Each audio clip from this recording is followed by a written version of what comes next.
Big డిబేట్కి స్వాగతం. Next generation air dominance NGAD ఈ పేరుతోటి అమెరికా పెను విధ్వంసం సృష్టించబోతోంది ఇరాన్లో.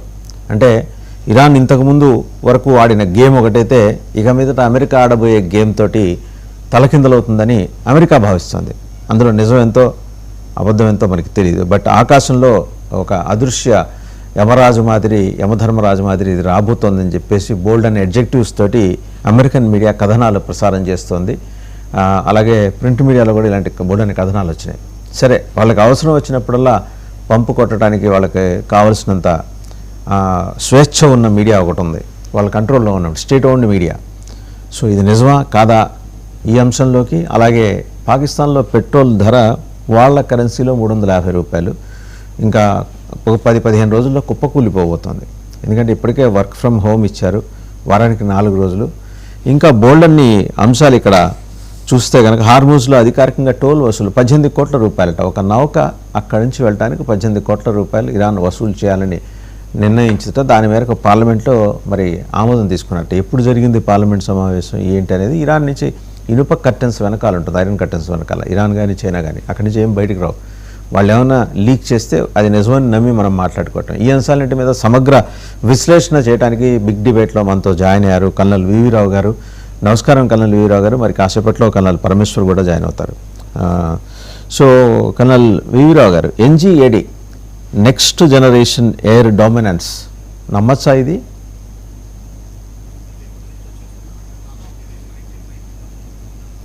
కల్నల్ రావు గారు, ఒరిజినల్ ప్రాజెక్ట్ అది స్టార్ వార్స్ అని చెప్పి శాటిలైట్స్ బదులు అక్కడ లేజర్ వెపన్స్ పెట్టి అక్కడి నుంచి డిటెక్షన్ చేసిన రాకెట్స్, మిసైల్స్, ఎయిర్ క్రాఫ్ట్ ఏవైతే ఉన్నాయో వాటిని లేజర్ బీమ్స్ ద్వారా డిస్ట్రాయ్ చేసే ఒక సిస్టమ్ ఎప్పటి నుంచి అనుకుంటున్నాయి. అయితే మెయిన్ ప్రాబ్లం ఏంటంటే దానికి పవర్ సోర్స్ ఎక్కడి నుంచి వస్తుంది. ఎందుకంటే 100 కిలోవాట్స్ లేజర్ బీమ్ వాడాలంటే బోల్డంత పవర్ కావాలి. దానికి సరిపడా పవర్ కావాలంటే స్పేస్ లో ఓన్లీ 1 మీన్స్ అంటే ఏంటంటే అది న్యూక్లియర్ రియాక్టర్ అవ్వాలి. న్యూక్లియర్ రియాక్టర్ అయ్యేసరికి మళ్ళీ దాని అనుబంధమైన ఇష్యూస్ బోల్డ్ అని ఉన్నాయి. పొల్యూషన్ తో పాటు రిస్క్ అవన్నీ కూడా ఉన్నాయి. సో అంటే ప్రపోజల్స్ లో ఉన్నాయి, ఎంతవరకు సక్సెస్ఫుల్ అవుతారు అన్నది డౌట్. ఏంటంటే ఇప్పటి వరకు టెక్నికల్ డెమాన్స్ట్రేషన్స్ తప్పితే కానీ యాక్చువల్ ఇంప్లిమెంటేషన్ ఎక్కడా జరగలేదు. ఇదే పద్ధతిలో చైనా కూడా కొంచెం ప్రయత్నిస్తుంది. శాటిలైట్స్ లాంచ్ చేసి అక్కడి నుంచి లేజర్ బీమ్స్ వాడతాం, తర్వాత ఆర్టిఫిషియల్ సన్ చేయగలుగుతాం, ఇవన్నీ చేస్తున్నారు. కానీ ఇది సక్సెస్ ప్రస్తుతానికైతే నాకు కనిపించట్లేదు. ఇంకొక 2 decades పడుతుంది. గ్రౌండ్ బేస్డ్ లేజర్ బీమ్స్ అయితే ఇజ్రాయెల్ సక్సెస్ఫుల్ గా డెమాన్స్ట్రేట్ చేసింది ఐరన్ డోమ్.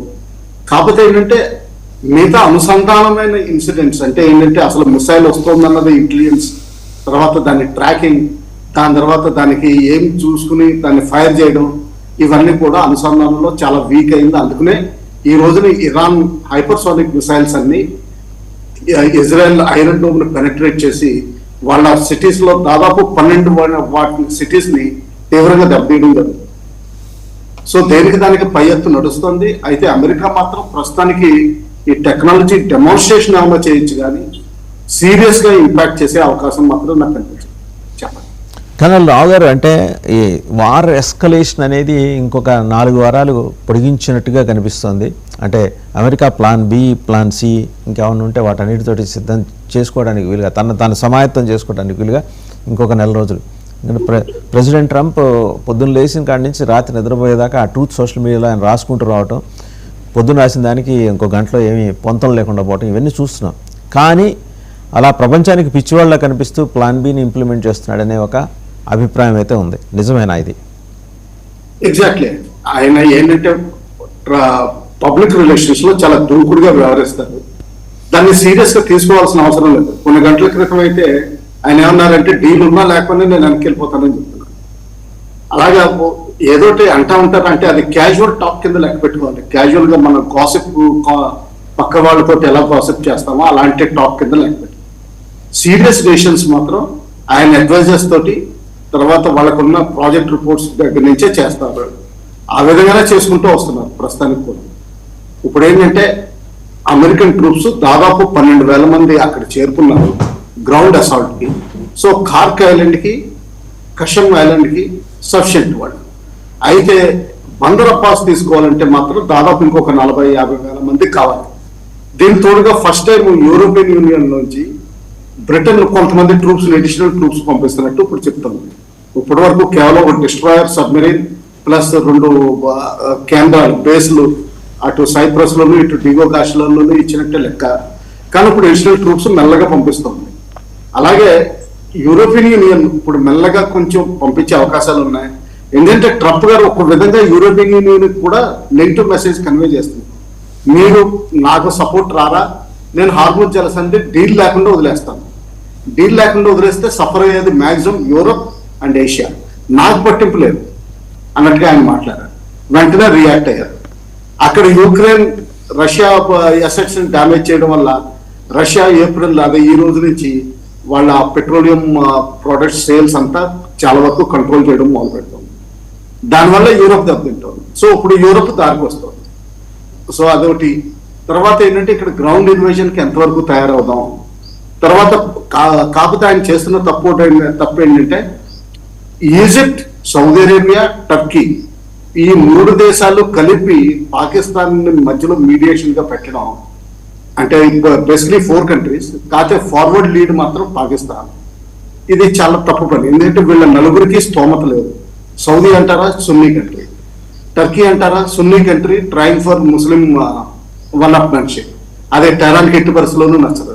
పాకిస్తాన్ అంటారా ఎవరు లెక్క చేయరు, ఎకనామికల్లీ కాదు, మిలిటరీలీ కాదు, ఏ విధంగానూ అదే మీడియేషన్ చేయగలిగే పరిస్థితి లేదు. దానికంటే మాల్దీవ్స్ మీడియేషన్ పెట్టడం బెటర్. ఇంక ఈజిప్ట్ అంటారా, జనరల్ గా అది కొంచెం ప్రో ఈజిప్ట్, ప్రో ఇజ్రాయెల్ కొంచెం భావిస్తున్నారు అరబిక్ దేశాలన్నీ. బహుశా అది ఎక్సగన్ లో ఆఫ్రికన్ దేశం అయితే ఇజ్రాయెల్ ఏది మాట్లాడుతుందో నా అంచనా ప్రకారం అది ఈజిప్టే. సో ఆ విధంగా చూస్తే ఏంటంటే ఈ మీడియేషన్ టాక్స్ మాత్రం ఫెయిల్. ఇరాన్ మాత్రం ఎట్టి పరిస్థితుల్లోనూ లెక్క పెట్టుకోదలుచుకోలేదు. ఇరాన్కి ఈ రోజుని పై చేయి ఉంది. వాళ్ళు ఎకనామికల్లీ డిస్ట్రక్షన్ చేయగలమని చూపిస్తున్నారు, మీ వాటర్ రిసోర్సెస్ డిస్ట్రక్ట్ చేయగలమని చూపిస్తున్నారు, ఎనర్జీ రిసోర్సెస్ డిస్ట్రక్షన్ చేయగలమని చూపిస్తున్నారు, మీకున్న ఎడ్యుకేషనల్ ఫెసిలిటీస్ కూడా డిస్ట్రక్ట్ చేయగలమని చెప్తున్నారు. సో ఆ విధంగా వీళ్ళు ఎలా కౌంటర్ చేస్తారన్నది నెక్స్ట్ 2 వీక్స్ అని పెంచారు. ఇంకొక 4 వీక్స్ చేయొచ్చు.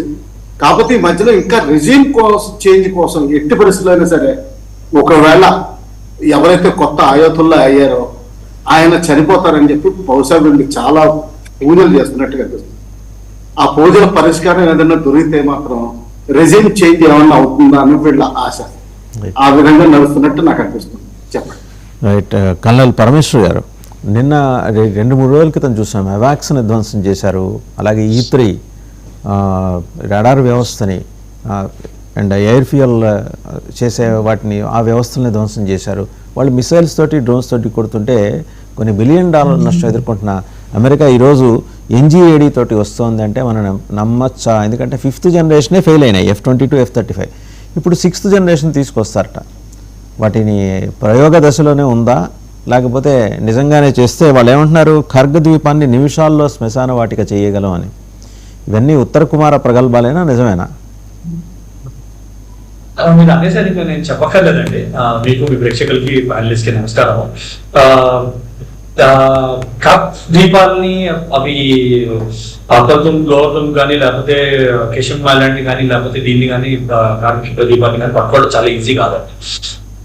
ఈజీ అయితే ఎప్పుడో వెళ్ళిపోయాడు అవుతాం. సో వెళ్ళలేదు అంటేనే తెలుస్తుంది. And this strategic pause or tactical pause ఏదైతే ఆయన అనౌన్స్ చేశాడో, ఆయన అనౌన్స్ చేసినప్పుడు నేను అన్నాను క్లియర్ గా, ఆయన వాళ్ళ గ్రౌండ్ ట్రూప్స్ ని, వాళ్ళ కెపబిలిటీస్ ని క్లియర్ గా అసెస్ చేసుకుని గ్రౌండ్ డిఫెన్సివ్ లోకి వెళ్ళడానికి మాత్రమే అనౌన్స్ చేశాడు. ఆయన మాట్లాడుతున్నట్టు ఎక్కడా దాఖలాలు లేవు అని. మీరు ఒకటి చూస్తే ఇస్మాయిల్ బగై అని ఆయన డిప్యూటీ ఫారెన్ మినిస్టర్ ఉన్నాడు. Directly reports to Karachi. ఆయనతో ఒక prominent TV channel republic TV ఒక పెద్ద ఇంటర్వ్యూ పబ్లిష్ చేశాడు అర్నబ్ గోస్వామి. దానిలో ఆయన క్లియర్ గా అన్నాడు, బ్యాక్ రూమ్ ఛానల్ టాక్స్ అవుతున్నాయి, వాళ్ళు అప్రోచ్ చేశారు మమ్మల్ని, కానీ ఎక్కడ ఎటువంటి అగ్రిమెంట్ రాలేదు అని క్లియర్ గా అన్నాడు ఆయన. మేమే గవర్నమెంట్ లో ఉన్నాము. ఇంకోటి చాలా పెద్ద విషయం ఏమన్నాడంటే, ఖమేనీ ఉత్తరాధికారి చనిపోలేదు అన్నాడు, ఆయన పేరు తీసుకోకుండా క్లియర్ గా. సో మీరు ఏమనుకున్నా, మీడియా మీకు ఏం రిపోర్ట్ చేస్తుందో మీరు మాకు అనవసరము. ఆయన చనిపోలేదు, ఆయన హెల్తీగానే ఉన్నాడు, ఆయన పవర్ లోనే ఉన్నాడు అని పేరు తీసుకోలేదు. కమైన్ ఉత్తరాధికారి అన్నాడు క్లియర్. మీ మీడియాలో వస్తున్నా మీకు తెలియాలి. కానీ అన్నపస్వామి గారు అడిగింది క్లియర్ గా ఆయన గురించి అడిగాడు. ఆయన చనిపోయినట్టు వస్తుంది, థర్డ్ రెజీమ్ వచ్చినట్టు. ట్రంప్ ఏమన్నాడు, ఫస్ట్ రెజీమ్ ని మొదటి రోజు తీసేసాము, సెకండ్ రెజీమ్ తీసేసాము, ఇప్పుడు థర్డ్ రెజీమ్ తో మాట్లాడుతున్నాను అన్నాడు. ఈయనేమన్నాడు, నేను ఇంటర్వ్యూలో, నేను మొత్తం ఇంటర్వ్యూ విన్నాను అందుకని మాట్లాడుతున్నాను. రెజీమ్ అనకంటే గవర్నమెంట్ అన్నట్టు, ఇంకా గవర్నమెంటే ఉంది ఇరాన్ లో, పవర్ లోనే ఉంది గవర్నమెంట్. రెజీమ్ అంటే బలవంతాన్ని వచ్చినట్టు ఒక ఇంప్రెషన్ వస్తుంది, మేము గవర్నమెంట్ లో ఉన్నాము, పబ్లిక్ మమ్మల్ని నమ్ముతుందని నాకు క్లియర్ గా అన్నాడు. అనేమన్నాడు, బ్యాక్ రూమ్ ఛానల్ టాక్స్ అయితే అవుతున్నాయి కానీ, అప్రోచ్ చేస్తున్నారు కానీ, పాకిస్తాన్ మా దగ్గరికి వచ్చింది, పాకిస్తాన్ ని మేము కాదన్నాము, పాకిస్తాన్ మాకు యాక్సెప్టబుల్ కాదన్నాము అన్నాము. ఎందుకు పాకిస్తాన్ యాక్సెప్టబుల్ కాదన్నారు ఆయన చెప్పలేదు, కానీ క్లియర్ గా అర్థం చేసుకోవాల్సింది ఏంటి, సౌదీ వాళ్ళ డిఫెన్స్ ప్యాక్ట్ ఉంది అంటే సౌదీ యుద్ధంలోకి వచ్చిందంటే Pakistan has to send troops to Saudi to support against Iran. నువ్వు నాకు అగేన్స్ట్ యుద్ధంలో నుంచి నువ్వు నా దగ్గరికి వచ్చి మీడియేట్ చేసేది అంటే ఇరాన్ ఒపీనియన్. పాకిస్తాన్ మీడియేట్ చేసేది కూడా అక్కడ దానిలో ఇరానియన్ రిప్రజెంటేటివ్స్ ఉన్నారా, ఇరాన్ రిప్రజెంటేటివ్స్ లేరు. సో ఇవన్నీ చాలా ఫ్లూయిడ్ ఉన్నాయండి. అండ్ దెన్ మీరు ప్లాన్ బి గురించి అన్నారు, ప్లాన్ బి లేకుండా వచ్చాడండి. I completely disagree that there was a plan B. Plan B లేకుండా వచ్చాడని యుద్ధంలోకి ట్రంప్. ప్లాన్ బి ఉండుంటే ఈ పార్టీకి they would have implemented it. Unfortunately ఆ ప్లాన్ బి లేకుండా వారం 2 వారాల్లో మొత్తం అయిపోతుంది, రెజిమ్ చేంజ్ అయిపోతుంది, public will change the power అని అనుకుని వచ్చాడు ఆయన. అది సక్సెస్ఫుల్ కాలేదానికి. సో దాని తర్వాత ఈ started getting into order and seeing what can happen. Kharg ద్వీపాలని ఐలాండ్స్ అన్నిటిని ఈజీగా తీసుకుంటాడు, 10,000-12,000 ట్రూప్స్ తో తీసేసుకుంటాడు అనుకోవడం is going to be the biggest mistake, biggest water లో ట్రంప్ విల్ స్టెప్ ఇంటూ అని నేను క్లియర్ గా చెప్తున్నాను. It is not easy for him. ఆయన the day he steps in to those islands with those troops, దీవో గార్సియాలో ఇంకా చాలా బాడీ ఆఫ్ ట్రూప్స్ ఉన్నాయి, వాళ్ళ అందరికి పంపించాలో లేదో వాళ్ళు తెలియదు, వాళ్ళకి అర్థం కావట్లేదు. పంపిస్తే Iran will take it as aggression and they will start attack అని ఒక ఇది ఉంది వాళ్ళ దగ్గర. ఇరాన్ దగ్గర ICBMs ఖండాంతరిక క్షిపణులు ఉన్నాయని కూడా ఒక ప్రూఫ్ వచ్చింది వాళ్ళ దగ్గరికి. సో వాళ్ళు ఎంతవరకు ప్రిపేర్డ్ ఉన్నారు, వాళ్ళవి ప్రగల్భాలైనా ఇరాన్ చేసేవి లేకపోతే నిజంగానే వాళ్ళ కేపబిలిటీస్ ఉన్నాయా అని క్లియర్ గా తెలియట్లేదు. నేను ఆయన ఆ ఇంటర్వ్యూలో అది కూడా అన్నాడు, సరే మీరు అంటున్నారు కదా, సో వచ్చి ట్రై చేయండి, మా ఆర్మీ ఏం లేదంటున్నారు కదా, వచ్చి ట్రై చేయండి, మా నేవీ ఏం లేదంటున్నారు కదా, వచ్చి ట్రై చేయండి, మీ బాడీ బ్యాగ్స్ రాకపోతే మా పేరు మార్చేయండి అన్నట్టు మాట్లాడాడు ఆయన. సో మై అనాలిసిస్ ఇస్, వాళ్ళు గ్రౌండ్ ఆఫెన్స్ స్టార్ట్ చేశారంటే US will get in to a situation where వాళ్ళ బాడీ బ్యాగ్స్ రావడం మొదలెడతా. వాళ్ళకి ఇప్పటికి 12 మంది అయ్యారు, బట్ అవి 100లోకి వెళ్ళిపోతాయి. And that is something Trump cannot afford అండి. ట్రంప్ అది ఎఫర్డ్ చేయలేడు. ఇరాన్ వేరు నుంచి ఇరాన్ చూస్తున్నది ఏంటంటే, మనం ఎన్ని రోజులు ఇది లాగితే అంత మంచిది, ఎందుకంటే international oil crisis is going to only వైడన్. Already వాళ్ళు ఏమన్నారు, మా మిత్ర దేశాలకైతే వెళ్తాయి ట్యాంకర్స్, మిగతా దేశాలకైతే వెళ్ళనివ్వమన్నారు. పాకిస్తాన్ ఫ్లాగ్ పెట్టుకుని వెళ్తున్న అమెరికన్ ట్యాంకర్ ని వాళ్ళు ఆల్రెడీ ఒక కొట్టు చూపించారు. సో ఇప్పటికి కూడా స్టేట్ ఆఫ్ హార్మస్ మేము కంట్రోల్ చేస్తామని క్లియర్ గా ప్రూవ్ చేసి చూపించారు వాళ్ళు, ఇంకేం చేయక్కర్లేకుండా. సో ఇప్పటికి కూడా వాళ్ళ కంట్రోల్ ఉంది. యుఎస్ఏ ఏం చేయలేకపోతుంది అంటే చేతకానితనం అనేది తీసుకోవాలి యుఎస్ఏ. వేరే దేశాన్ని పిలుస్తుంది. మొన్న కీర్ స్టార్మర్ అన్నాడు, నిన్న మాక్రాన్ అన్నాడు, ఫ్రాన్స్ అన్నాడు, ప్రపంచ దేశాలన్నీ పిరికి దేశాలు ఇప్పటికైనా స్టాండ్ తీసుకోవాలని అంటారు. సరే నువ్వుగా దిగింది ఇజ్రాయెల్ తో పాటు వచ్చి, ఇజ్రాయెల్ కంటే సరే ఎగ్జిస్టెన్షియల్ వార్ ఇజ్రాయెల్ వచ్చేది తప్పదు. మీరు వచ్చినారు అక్కడ కూడా ఇజ్రాయెల్ వచ్చేది, కానీ నువ్వెందుకు వచ్చావు? నువ్వు వచ్చినప్పుడు నేనే చూసుకుంటాను నువ్వే చేయి, మరి నాట అవసరం లేదని వచ్చావు కదా, ఇప్పుడు నాట అనిపిస్తున్నావు. సో అనిపిస్తుంది ఒక హెల్ప్లెస్ సిచ్యువేషన్ లో ఒక ఎట్లా అయిపోయిందంటే, ఒకరి ఎలుక ఇది ఉంటుంది కదా, ట్రాక్ ఉంటుంది కదా, దానిలో ఎలుక తోక చిక్కిపోతే ఏమవుతుంది, బయటకు వెళ్ళలేదు. ఎలుక ఇరుక్కోలేదు కానీ తోక ఇరుక్కుంది, తోకను వదిలేదు. సో అలా అయిపోయింది ఇప్పుడు ట్రంప్ ఇది. సో ఏంటంటే పాకిస్తాన్ మీడియేట్ చేస్తానన్నా, ఎవరు మీడియేట్ చేస్తానన్నా కూడా ఇప్పుడు ఖతార్ దగ్గర నుంచి కూడా స్టేట్మెంట్స్ వస్తున్నాయి, పీస్ కావాలి అని. ఎందుకు మెల్లగా USA is encouraging them, encourage చేస్తాం మెల్లగా, మీరు మాట్లాడండి, పీస్ గురించి తీయండి, పాకిస్తాన్ టాక్స్ ఇంకా ఇంటెన్సిఫై చేయించండి, డీల్ కావాలని. అక్కడి నుంచి ఆయన ఏమంటున్నాడు, ఇరాన్ మాకు యాజ్ ఆఫరింగ్ ఆఫ్ పీస్ మాకు 20 బోట్లు పంపిస్తానంటుంది, 20 షిప్లు పంపిస్తానంటుంది, క్రూడ్ ఆయిల్ అంటుంది. ఈయనేమో డిప్యూటీ ఫారెన్ మినిస్టర్ వచ్చేమంటాడు, బాధ నాకు తెలిసి ఎవరు పంపిస్తారని లేదు, ఎవరు పంపిస్తారు చూస్తాను ఇరాన్ నుంచి అన్నాడు క్లియర్ గా నిన్న ఇంటర్వ్యూలో. సో ఎక్కడి నుంచి మాట్లాడుతున్నాడు, ఎవరితో మాట్లాడుతున్నాడు, ఈయన ఆ కుడ్స్ తో మాట్లాడుతున్నాడా లేకపోతే అండర్ గ్రౌండ్ ఎవరితోనో మాట్లాడుతున్నాడా ఏం తెలియట్లేదు యూసేది. కానీ ఆయన మాత్రం క్లెయిమ్స్ చాలా పెద్దలు చేస్తున్నాడు, తొలగమార్ ప్రగల్భాలు అన్నారు, మీరు అట్లనే ఉంటాయి అవన్నీ. సో ఏంటి అనేది తెలిసేది ఇంకో, I think next 1 week is critical and second thing is as of now, ఇప్పటిదాకా నేను ఏమనుకున్నానంటే ఇండియా రాకూడదని అనుకున్నాను, కానీ I think now it is time for India to step in అండి. నెక్స్ట్ మండే దాకా, వచ్చే మండే లేకపోతే వెన్స్డే దాకా ఈజ్ ద కీ టైం. ఎందుకంటే ఆల్రెడీ వార్ లో ఏ స్టేటస్ వచ్చిందంటే ఇప్పుడు మనకి ఇంటర్నేషనల్ క్రూడ్ ఆయిల్ ప్రైసెస్ పైకి వెళ్ళిపోయి, మీరు ఎకనామిక్స్ మైక్రో ఎకనామిక్స్ తెలిసిన వాళ్ళు అనాలిసిస్ చూసారంటే ప్రతి $10 per barrel రేట్ పెరిగినప్పుడు ఇండియాకి 15 నుంచి $16 బిలియన్ ఎఫెక్ట్ పడుతుంది ఫైనాన్సెస్ మీద ఎవ్రీ ఇయర్. $16 బిలియన్ ఎక్స్ట్రా మన క్రూడ్ ఆయిల్ ఖరీదారికి $16 బిలియన్ ఎక్స్ట్రా మనం పెట్టాల్సి వస్తుంది అవుట్లే. అంటే నెలకి మీరు చూడండి, నెలకి ఆల్మోస్ట్ $1.5 బిలియన్ మీరు పెట్టాల్సి వస్తుంది. సో ప్రతి $10 మీరు ఇమాజిన్ చేయండి ఎక్కడి నుంచి ఎక్కడ వెళ్ళలేదు అంటే మనది ఇంటూ 5 times చేసేసుకోండి ఆల్రెడీ. అంటే ప్రతి నెలకి మీరు ఆల్రెడీ ఒక $7, 8, 9 బిలియన్ ఎక్స్ట్రా ఖర్చు పెట్టుకున్నారు క్రూడ్ ఆయిల్ మీద. రష్యన్ ఆయిల్ కూడా చీప్ గా రావట్లేదు. సో మీరు ఆల్రెడీ రష్యన్ ఆయిల్ నుంచి సేవ్ చేసిన $30 బిలియన్ డెఫిసిట్ తగ్గిపోతుంది. So it is high time India steps in. ఇప్పుడు ఏమవుతుంది, అదే డెఫిసిట్ పెరుగుతున్న కొద్ది ఏమవుతుంది, అది మీ ఫారెక్స్ రిజర్వ్స్ కి తిప్పుకు వెళ్ళిపోతుంది. మీ దగ్గర $700 బిలియన్ అనుకోండి, మీరు ప్రతి నెల మీరు $9 బిలియన్ వెళ్ళిపోయింటే ఏడాదిలో మీకు $100 బిలియన్ కన్నా ఎక్కువ తగ్గిపోతుంది మీ forex reserves. Can be afford. War ముందర Indian economy was the most steadiest. కానీ ఇప్పుడు ఈ వార్ ఎక్స్టెండ్ అయిందంటే Indian economy is also following the risk. So it is high time India also takes a stand and India also steps in and takes an active part in mediating and stopping this war అండి. లేకపోతే ఇది ఎక్కడికి వెళ్ళేటట్టు కనిపించట్లేదు. ఎందుకంటే ఇది ఇంకో 4 వారాలైనా కూడా ఆగేటట్టు కనిపించట్లేదు నాకు. సో ఒక ఇన్ఎవిటబిలిటీ అయితే మన ముందు స్పష్టంగా ఉంది. రెండోది హౌతీస్ తోటి సమస్య, వాళ్ళు చెలరేగిపోతే మనకు ప్రధానంగా ఎదుర్కొనేది ఇంటర్నెట్ అంశం అనేది తెర మీదకి వచ్చింది. ఇంతకుముందు కూడా వాళ్ళ వల్ల పాక్షికంగా లైన్స్ కట్ అయ్యి మనం దెబ్బతిన్న పరిస్థితి చూసాం. ఇప్పుడు అంటే మోస్ట్ అన్ఆర్గనైజ్డ్ టెర్రరిస్ట్ గ్రూప్ కదా అది. వాళ్ళని నియంత్రించకపోతే, అంటే వాళ్ళని నియంత్రించాలంటే ఇరాన్ మాత్రం నియంత్రించగలరు, ఇంకెవరు ఏం చేయలేరు.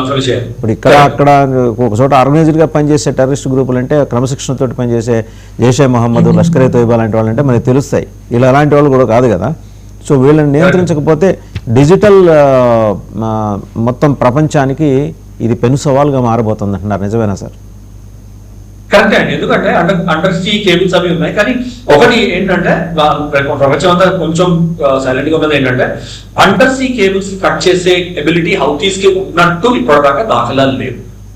Having said that Iran has surprised the world multiple times. ఈ యుద్ధంలో మల్టిపుల్ టైమ్స్ ఇరాన్ సర్ప్రైజ్ చేసింది. దేర్ స్టేయింగ్ పవర్ చూపించే ఇరాన్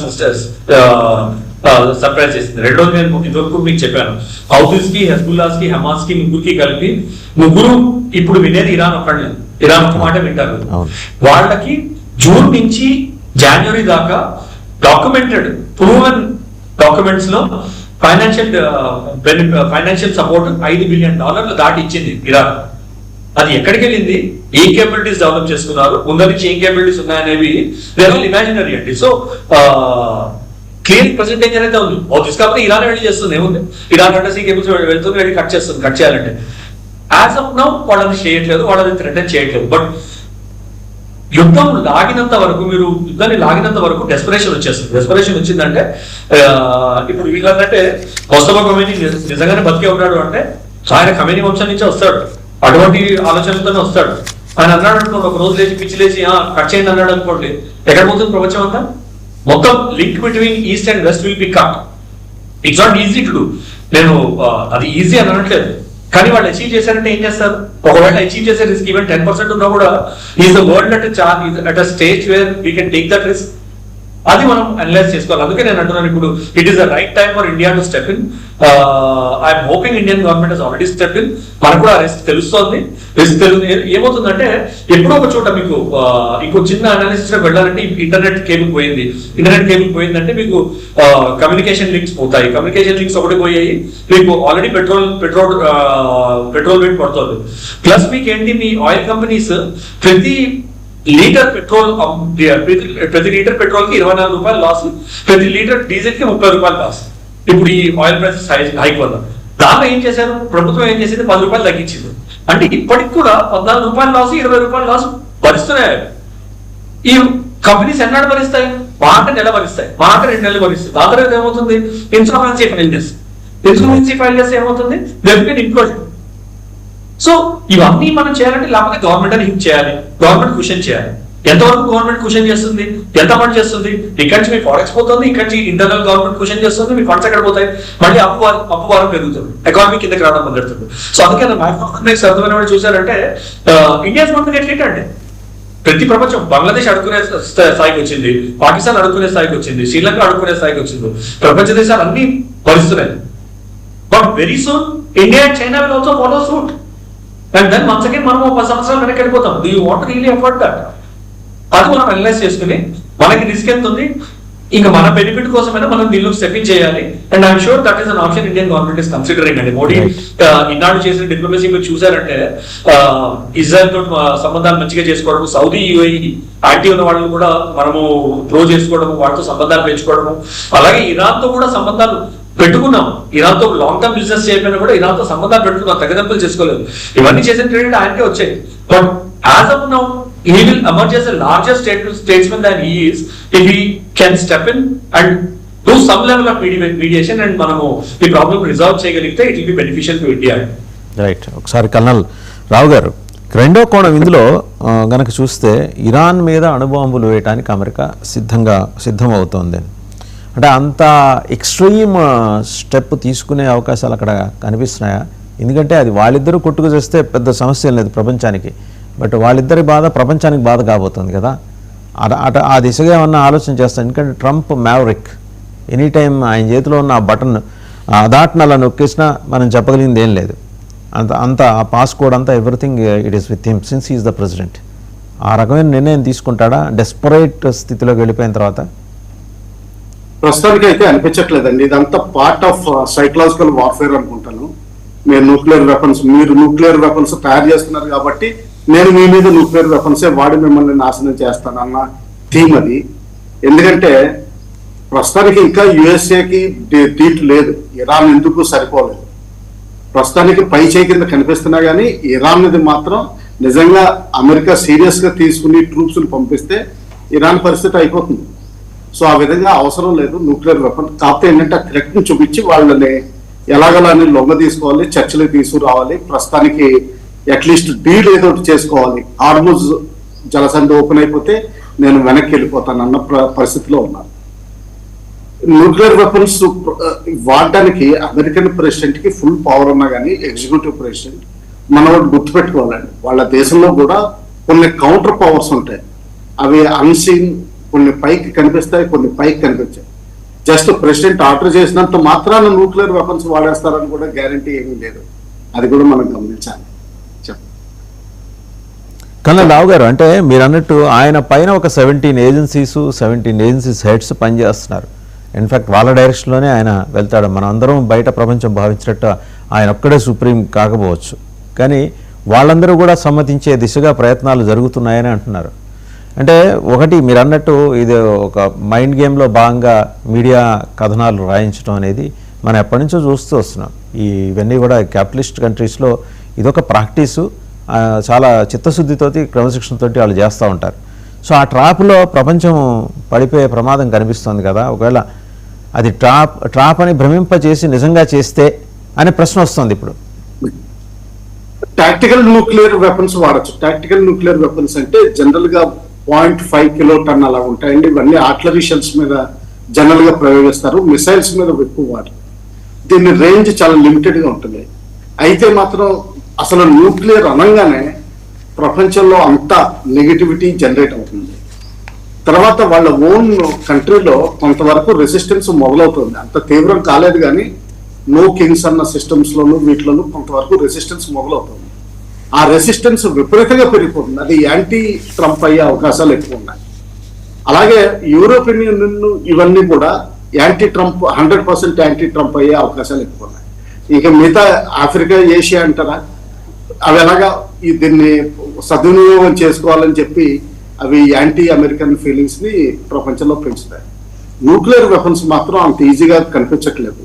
ఎందుకంటే ఇంకా చాలా సమయం ఉంది. అవసరం వస్తే యుక్రెయిన్ రష్యా వారు 4 సంవత్సరాలు నడవగా లేనిది ఇక్కడ ఇంకొక సంవత్సరం నడవడానికి ఏం పెద్ద గొప్ప ఏం కాదు.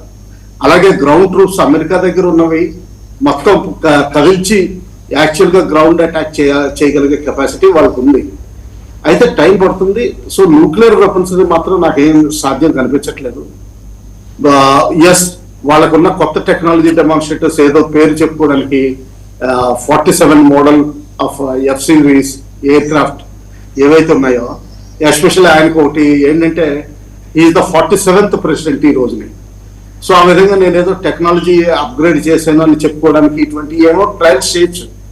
కానీ ఆయనకు ఒకటే ఏంటంటే హార్ముజ్ జలసంధి ఓపెన్ అవ్వడం, ఆయన వెనక్కి వెళ్ళిపోవాలి, అంతే నా అభిప్రాయం. అదే చెప్పండి. ఇంతవరకు అయితే ఆయన క్లారిటీ తోటి ఉన్నారు. ఇప్పుడు ఒక్కొక్క షిప్కి 18.90 crores వసూలు చేయాలి. ఆ మేరకు వాళ్ళు పార్లమెంట్ సెక్యూరిటీ కమిటీ ఒక నిర్ణయం తీసుకుంది. అసలు వీళ్ళు ఎప్పుడు సమావేశం అవుతున్నారు, ఎక్కడ సమావేశం అవుతున్నారు, ఎవరు దాన్ని నిర్వహిస్తున్నారు? ఇప్పుడు ఉన్న ఐఆర్జీసీ టాప్ కమాండర్స్ అందరూ ఎవరన్నా వచ్చి కనపడంగానే 24 hours అని లేపేస్తుంది ఇజ్రాయెల్. అసలు వీళ్ళు ఎవరు? ఇప్పుడు కూర్చొని మాట్లాడుతున్న వాళ్ళకు ఉన్న శాంక్టిటీ ఏంటి? ఎందుకంటే ఇరాన్ పార్లమెంట్కి అన్ని అధికారాలు ఉన్నాయా, విశేష అధికారాలు ఉన్నాయా, లేకపోతే ఐఆర్జీసీఏ డైరెక్ట్ చేస్తుందా? నిజంగా ముస్తఫా ఖమైనీ బతికే ఉండే ఈ డైరెక్షన్స్ ఆయనే ఇస్తున్నాడా సార్? ఐఆర్జీసీ ఖమైనీ మాత్రం డైరెక్షన్స్ ఇస్తున్నట్టు అనిపించట్లేదు డైరెక్ట్ గా. ఆయన బహుశా ఇంకా హాస్పిటల్లో ఉండాలి. ఎందుకంటే అదే సమయంలో మిగతా రిలేటివ్స్ అందరూ పోయినప్పుడు ఆయనకి సీరియస్ ఇంజరీస్ అయి ఉండాలి. అయితే ఆయన బతికే ఉండాలని చెప్పి ఇప్పుడు వరకు ప్రస్తుతం మనం భావించవచ్చు. అమెరికన్ ప్రెసిడెంట్ ఏదైనా అనౌన్స్మెంట్ చేసినా కానీ ఆయన బతికే ఉన్నట్టు మనం లెక్క పెట్టుకుంటే, ఐఆర్జీసీ సీనియర్ కమాండర్స్ అక్కడి నుంచి వెళ్ళిన నేషనల్ సెక్యూరిటీ లర్జాని చనిపోయిన తర్వాత ఆయన రీప్లేస్ చేసింది కూడా ఐఆర్జీసీ నుంచి వచ్చాయి. అంటే ఐఆర్జీసీ ఏంటంటే ఒక సుప్రీం ఆర్గనైజేషన్ కింద తయారైంది. దాదాపు 2 lakhs army, navy, air force, missiles, తర్వాత ఏంటంటే అన్నిటి మీద ఫైనాన్సెస్ మీద అన్నిటి మీద కంట్రోల్. ఇప్పుడు అసెంబ్లీ వాళ్ళ పార్లమెంట్ ఈక్వలెంట్ మీటింగ్ అంటారా, అది జరుగుతూనే ఉంది. ఇన్ఫాక్ట్ ట్రంప్ గారు చెప్పేది ఏంటంటే వాళ్ళ స్పీకర్ తోటి మాట్లాడు. యాక్చువల్లీ ఈ స్పీకర్ కి డెమోక్రసీలో పెద్ద రోల్ ఏమీ కనిపించదు ఇంటర్నేషనల్ అఫైర్స్ లో, అలాగే డిప్లొమసీలో ఆయనకి పెద్ద రోల్ ఉండదు. కాకపోతే వీళ్ళు ఏం భావిస్తున్నారంటే ఏదో అంటే చెప్పడానికి చెప్తున్నారు తప్పితే కానీ ఇది ఇంకా సుప్రీం సెక్యూరిటీ కౌన్సిల్ అంటారా, దాని నంబర్స్ లిమిటెడ్. అంతకుముందు అయోధ్యలో పోయినప్పుడు కూడా ఒక మజ్లిస్ కమిటీ మొత్తం దాదాపు 200 మంది మెంబర్లు ఫిజికల్ ఓటింగ్ వేశారు. ఆ టైంలో కూడా ఇజ్రాయలీస్ అక్కడ ఫైరింగ్ చేయడం, ఎయిర్ బాంబింగ్ చేయడం జరిగింది. కాకపోతే ప్రెసిషన్ టార్గెట్ కావాలని బహుశా చేయలేదు. ఎందుకంటే ఆ 200 మంది పోతే మళ్ళా ఇంకా విపరీతమైన తిరుగుబాటు జరుగుతుంది, అంటే నెగిటివిటీ వస్తుందని చెప్పి బహుశా చేయలేదు. సో ఆ విధంగా మీటింగ్ జరిగే అవకాశాలు కనిపిస్తున్నాయి. పార్లమెంట్ మీటింగ్ అంటారా, అది జరుగుతూనే ఉంటుంది. ఐఆర్జీసీ మాత్రం ఫుల్ కంట్రోల్లో ఉంది, అది మనం గ్రహించాలి. ఐఆర్జీసీ స్ట్రాంగ్ గా ఉన్నంత వరకు ఇరాన్ ని ఎవరు ఏం చేయలేరు. ఓన్లీ ఐఆర్జీసీ డిఫీటే ఇరాన్ ని కంట్రోల్లోకి తీసుకునే అవకాశం కనిపిస్తుంది. సార్, మొన్న నావీ చీఫ్ని ఆయన తంగ్జిరీని ఆయన అసాసినేట్ చేసిన తర్వాత స్ట్రైట్ ఆఫ్ హర్మూజ్ దగ్గరికి ఎంతో కొంత అమెరికా తన బలగాల్ని పెనట్రేట్ చేయించడానికి ప్రయత్నం చేస్తుంది అనేది ఒక వర్షన్. రెండోది డిగో గార్షియాని వదిలేసిన USS Tripoli almost near by. అయితే కోర్స్ ఇంకా గల్ఫ్ ఆఫ్ అక్కడికి వచ్చే అవకాశం లేదు, స్ట్రైట్ ఆఫ్ హర్మూజ్ దగ్గరికి వచ్చే అవకాశం లేదు. ఎందుకంటే లోపలికి వస్తే అటాక్స్ ఎట్ నుంచి జరుగుతాయో తెలియని పరిస్థితి. నిజంగా వాళ్ళ నేవీ చీఫ్ పోయిన తర్వాత వాళ్ళకి దిశానిర్దేశం లేకుండా పోయిందా? స్ట్రైట్ ఆఫ్ హర్మూజ్ మీద థరో కమాండ్ ఉంది అతనికి, చనిపోయిన తంగ్జీరీకి. అతను చనిపోయినంత మాత్రాన పెద్ద తేడా చేయదండి. ఎందుకంటే వీళ్ళు ఇరాన్ వాళ్ళు 2 సంవత్సరాల నుంచి అన్ని యాంటిసిపేట్ చేసుకుంటూ వస్తున్నారు, అన్ని వార్గేమింగ్ చేసుకున్నారు, అన్ని plan A, plan B, plan C అన్ని తయారు చేసుకున్నారు. ఒక మిలిటరీ జనరల్ గా ఇటువంటి కమాండ్స్ లో ఒక టాప్ సీనియర్ ఆఫీసర్ పోయినా కానీ ఇమీడియట్ గా రీప్లేస్ చేయడానికి ఎవరో ఒకళ్ళు తయారుగానే ఉంటారు. Concept of second in command అని, చీఫ్ ఆఫ్ స్టాఫ్ అని ఇటువంటివి ఉంటాయి. సో దానికి రీప్లేస్ చేయడానికి ఈక్వల్. తర్వాత ఏంటంటే వాళ్ళు కూడా సేఫ్ ప్రొసీజర్స్, థింకింగ్ అన్ని కంటిన్యూ అవుతాయి. ఒక లీడర్ పోయినంత మాత్రాన జనరల్ గా ఫైనాన్షియల్ సెక్టర్ లో కానీ, ఇండస్ట్రియల్ సెక్టర్ లో కానీ మాక్సిమం ఇన్వెస్టర్స్ పోయినప్పుడు ఏదో తేడా వస్తుంది. కానీ ఆర్మ్ ఫోర్సెస్ లోను ఇటువంటి చోట్ల అటువంటి తేడా రాదు. తర్వాత ద వెరీ ఫ్యాక్ట్ దట్ కి వాళ్ళు 2 చైనీస్ షిప్స్ ని వెనక్కి పంపించేశారు. తర్వాత అఫ్ కోర్స్ ఇప్పుడు మళ్ళా తర్వాత వదిలేరు అనుకోండి, తర్వాత కంట్రోల్డ్ గా వదులుతున్నారు. అంటే ఏంటంటే బందర్ అబ్బాస్ నుంచి